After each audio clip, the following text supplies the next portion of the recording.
அனைவருக்கும் வணக்கம்.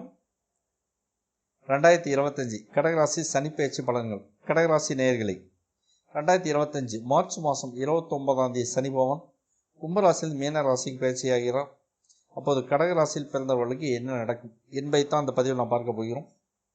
மார்ச் 29ஆம் தேதி மாலை 5:50 கும்பராசியில் பூரட்டாதியில் சஞ்சாரம் செய்து கொண்ட சனி பகவான் மீன ராசிக்கு இடப்பெயர்ச்சியாகிறார்.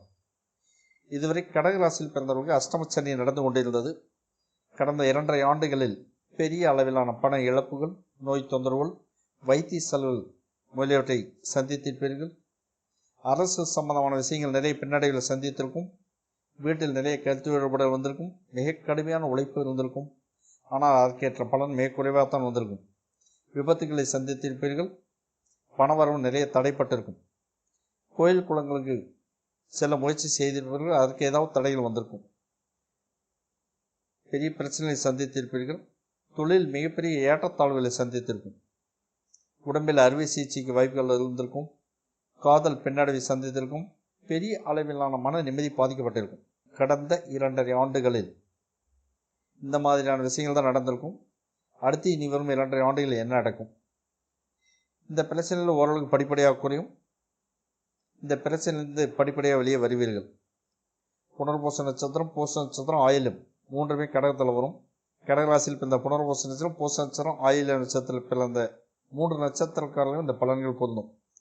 கடந்த 2.5 ஆண்டுகளில் தொழில் ஏற்றத்தாழ்வை சந்தித்திருந்தாலும் புதிய தொழில் எண்ணங்கள் வந்திருக்கும். ஆனாலும் பணப்புழக்கம் நிறைய இருந்திருக்கும். அதிக அளவு நிறைய செலவுகளை சந்தித்திருப்பீர்கள். ஆனால் இனி வரும் அடுத்த 2.5 ஆண்டுகள் இந்த சூழ்நிலைகள் மாறும். சுப செலவுகள் வரும். கோயில் குளங்கள், திருவிழாக்கள், சுப நிகழ்ச்சிகள் செலவு செய்ய வேண்டி வரும். புண்ணிய காரியங்களுக்கு, அன்னதானம், தர்ம காரியங்களுக்கு செலவு செய்ய வேண்டி வரும். ஆனாலும் இல்லாத மனதில் சில சஞ்சலங்கள், கவலைகள் இருக்கும். சின்ன சின்ன நோய் தொந்தரவு வரும் வாய்ப்புகள் உண்டு. வாகனங்களில் செல்லும் போது பாதுகாப்பாக செல்வது நன்மை தரும். தொழில் காரணமாக வெளிநாடு, வெளி மாநிலம் பயணம் உண்டு. இந்த தொழில் காரணத்திற்காக, படிப்பு காரணத்திற்காக குடும்பத்தை பிரிந்திருக்க வேண்டிய சூழ்நிலை உண்டு. சகோதர சகோதரிகளுடன் இணக்கமாக அனுசரித்து போக வேண்டிய சூழ்நிலை இருக்கிறது. தொழிலில் சிறு சிறு பாதிப்புகள் வரும். உற்பத்தியில் ஏற்றத்தாழ்வு வரும். பணவரவில் நிறைய நேரங்களில் அதிக அளவு பணம் வரும். நிறைய நேரங்களில் பணவர தடையும் உண்டு. வேலையில் இருப்பவர்களுக்கு வேலையில் பிரச்சனை வரும் வாய்ப்புகள் உண்டு. சீனியர்களை அனுசரித்து செல்வது நன்மை தரும். வேலையாட்கள் அனுசரித்து செல்வது நன்மை தரும்.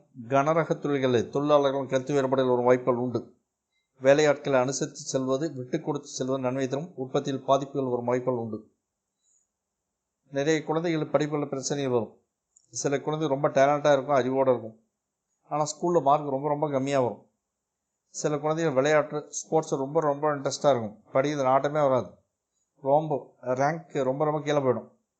நாம் ஒரு எதிர்பார்ப்பு வச்சுருப்போம். ஸ்கூலில் டாப்பில் வரும் அப்படின்னு நம்ம ஒரு எதிர்பார்ப்பு வச்சுருப்போம். ஆனால் குழந்தைகளோட படிப்பை பற்றி நமக்கு மனசில் பயங்கரமாக கவலை வரும். உயர்கல்வி எப்படி இருக்கும், எந்த தொழிலுக்கு அனுப்புறது, எந்த வேலைக்கு போவாங்க, அப்படி எதிர்பார்ப்போட மனசில் இருக்கும். அதுக்கெல்லாம் ஜாதகத்தில் பதில் இருக்கும். நம்ம குழந்தைங்க என்ன தொழில் செய்யணும், என்ன படிக்கணும், என்ன வேலைக்கு போவாங்க அப்படிங்கிறத ஜாதகம் காட்டும்.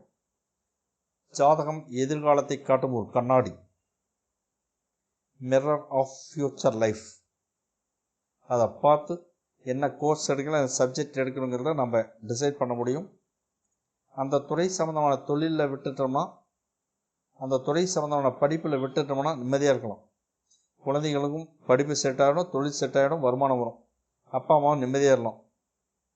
நிறைய பேருக்கு ஸ்கூல் படிப்புக்கும் டிகிரிக்கு இடையில் மிகப்பெரிய கேப் இருக்கும், அல்லது பிரேக் இருக்கும்.